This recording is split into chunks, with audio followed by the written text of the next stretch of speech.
Today I'm teaching you the Back to the Future method. You definitely don't want to miss this one. Hey, it's Andrew, otherwise known as the guy who wrote the last Law of Attraction book you'll ever need to read, and today I've got a really fun method I'm going to teach you. But first, before I get there, just doing the whole YouTube thing, I want to invite you to please hit that like button if you've been enjoying this content, and while you're at it, make sure you're subscribed to the channel and you've hit the bell notification so that you don't miss any future videos. And I've got a lot more on the way, including ones where I'll be answering questions just like the one I'm showing you today. Now, full disclosure, the question that I'm about to show you here, I changed a few minor details. I changed the name of the person to protect their identity, and I changed basically the specifics of the event they were talking about. But let's just say that this person emailed me about her son needing to attend a very, very high profile athletic competition. We'll just put it that way. With that said, let me dive straight into this email and then we'll get to our answer. So the email was from Rachel, and it reads, "Hi Andrew, I hope all is well, and I'm hoping you can give me some advice. My son and his team have been invited to compete at the event that I told you about, but there's some red tape that could prevent them from having the opportunity to go. This is a huge setback, and they have just one more chance to circumvent this. I'm having a lot of trouble resetting my positive frequency as I've been so floored by this situation. Do you have any quick tips for me, as I want to 100% be celebrating tonight before the competition? Thank you as always in advance, Rachel. P.S. Loving the videos." So what I'm going to do is first I'm going to go in, I'm going to read my reply to Rachel, but then I'm actually going to break down the two pieces a little more deeply so that you have a little more insight, in fact, a lot more insight on the best way to handle a similar situation where you have something that comes at you out of the blue and you have trouble keeping your vibration up because you're so stressed out and you don't know what to do about getting that step resolved. So the letter I wrote back is, "Hi Rachel, there are a few ways to address this. Let me give you the biggest way first. If you can't seem to find a way to visualize this working out because of all the stress that you're feeling, then take a nice, deep, easy breath, and as you slowly exhale, turn it over to the universe to handle it for you. It's not within your control, but it is within the control of the universe. It is within the universe's jurisdiction." With that said, another way is to skip to visualizing the real end goal here. So rather than visualizing the red tape being resolved, skip straight to your son winning at the event. Then go backwards, assuming you now feel good enough to do so, and visualize getting to the event itself. Then backwards and getting to the hotel that you'll be staying at. And then taking the plane ride there, and then packing what you'll need, and celebrating the good news that the red tape has now been resolved, and finally to however you might actually be informed that the red tape has in fact been resolved for you.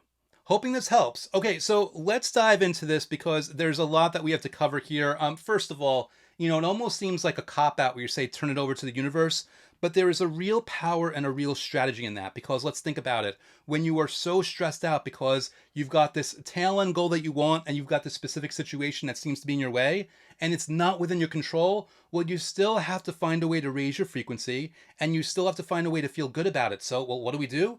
You find a way to feel good about it. And the way you do that is by inviting the universe to kind of take the wheel, because the thing is, we are all about taking action, but it's got to be inspired action. If it's action out of lack, you're just going to be going against yourself. You're just going to be going in the opposite direction of where you want to be going here. So what can you do to feel better? Understand that the universe has got your back. Understand that the universe has the resources to handle this for you. And what you have to do, what your job is, to feel good about it in any way that you can. Because again, strategically, that is your best bet. You'll actually even notice that I use the term the universe's jurisdiction. That is such an important concept that I'm probably going to make a video just entirely devoted to that, because it really is a powerful thing to understand where your work comes and then where the universe's work comes. And there really is a difference there. And the whole key is, once you understand that, you're able to let go of things that you don't have to worry about and invite the things that you can't control all the more easily. And that's such a huge deal. So you'll notice that the first thing that I give Rachel here is I give her that advice of, let's loosen up whatever those emotional blocks are. Let's get her feeling a little bit better by saying, okay, deep breath, turning it over to the universe and just seeing what happens. And this isn't a guaranteed fix every single time, especially if you put requirement on it. But I will tell you from personal experience that there have been times where I've been stressed and I don't have a way around it. And I say, okay, you know what? There's nothing I can do here. It's not within my control. I am giving it up and turning it over to the universe and letting things resolve from there. And more often than not, I am pleasantly surprised in a very quick fashion. That's all I'm going to say about that. But now let's get to the part of my reply that has a little bit more of an actionable element, something that Rachel can actually do. And this description that I just gave her here, even though I didn't verbalize it as such, this is what I like to call the Back to the Future method. And, obviously I always like to be cute with these different terms just because it helps us learn. It helps it crystallize in our minds a little bit more. It just helps it makes more sense to us and hopefully be more fun and exciting so that we can engage in a more easy, fun way. But really what we're talking about here is go past whatever that friction is. Go past whatever that block is and say, what do I really want out of this thing? And okay, all right, let me go all the way to the tail end and find the thing that I really want out of this thing. And let me feel good about that, because at that point, we've circumvented whatever that block was. And we're allowing ourselves to feel good at that distant event also. Even if it's not too far distant, it's that tail end thing that we really want. And then what we're going to do is we're going to go backwards to another thing that may happen. It doesn't have to happen, but it makes sense that it would happen on the way to that final result. And then the step before that, and then the step before that, and then the step before that. And the thing about it is, all these steps that we're doing here, they have nothing to do with that actual thing that was blocking, that was in the way. So you have the opportunity to feel better and better and better and keep visualizing and keep embracing things that just feel really good, that there's no blocks around them. And this really is a core key visualization process that's very easy to accomplish when you go about it in that strategic way. So again, we're going back to the future of what we want, basically. That's why I use that term. Kind of makes sense, right? But again, it just clicks in the mind more, which is what I'm interested in here. Really what I'm saying here is find ways of feeling good about aspects of what you want that have nothing to do with the thing that's blocking you. And notice the strategy here. We're feeling good, good, good, good. And then by the time you finally get to that thing where you were worried about it, where there was a stress, where there were bound up emotions, ideally, hopefully, you've loosened them up. You'll notice in the letter, I'm kind of looking up on screen right now, I told her, listen, first worry about actually winning the event and then go backwards, assuming you now feel good enough to do so. Meaning you don't go further in those steps. You don't go further or getting closer to what you want until you feel really good about that last step or about whatever step you're on. You have to make sure you're feeling good, and then everything comes from there.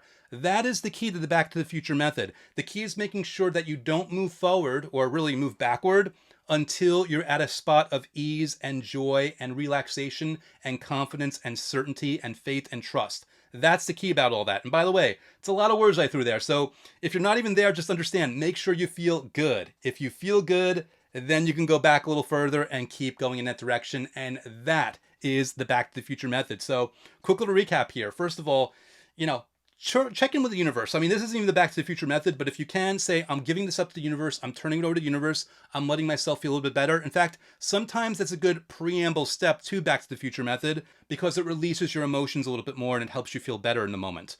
But with that said, one more recap here. The Back to the Future method is whatever that thing is that's bothering you, you bypass it to the end goal of what you really want and you visualize that.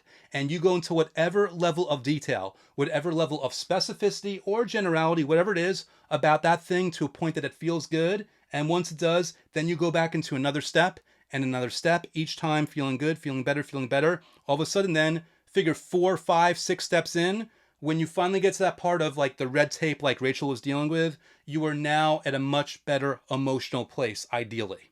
Okay, so now I want to hear from you. So do me a favor, comment below. Let me know what you think about this method. Let me know if you try it out. Let me know what your results are like when you try it out. Just give me any kind of positive feedback here that might help other people that find their way to this video and find their way to the comments. And any positive comment that you leave, whether it's about this or about anything else, that's going to get you entered into this month's contest where one lucky winner will walk away with lifetime access to Gravity of the Cosmos, my advanced level full immersion guided program for manifesting your every desire through the law of attraction. This is the program where I'm going to take you through 90 straight days of manifesting methods in only a few minutes a day. So you don't have to worry or wonder about what method to do or when to do it. And you can just sit back, relax, and follow along as I guide you through 3 full months of massive vibrational momentum toward manifesting the life that you've always wanted. And if you want to sample the program right now, my book, The Last Law of Attraction book you'll ever need to read, actually has a link to special bonuses, one of which includes the first few days of Gravity of the Cosmos, free of charge so you can try it before you buy it. And you could very easily find my book by going to lastlawofattractionbook.com.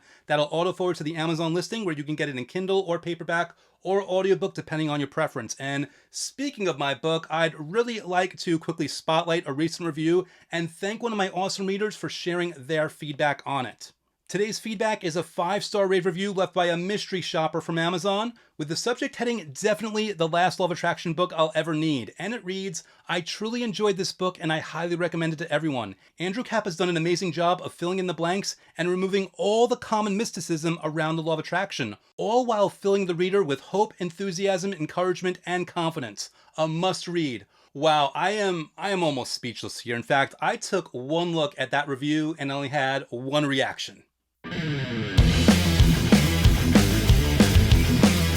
Thank you, whoever you are. I gotta tell you, I just am so appreciative that you got so much out of the book, that you enjoyed it so much, and more importantly, that you shared your feedback, and even more important than that, that you're gonna be using the content to your advantage to manifest those things that you want the most. So thank you so much for reading the book. Thank you so much for leaving your feedback, and thank you just for being you. I truly appreciate you.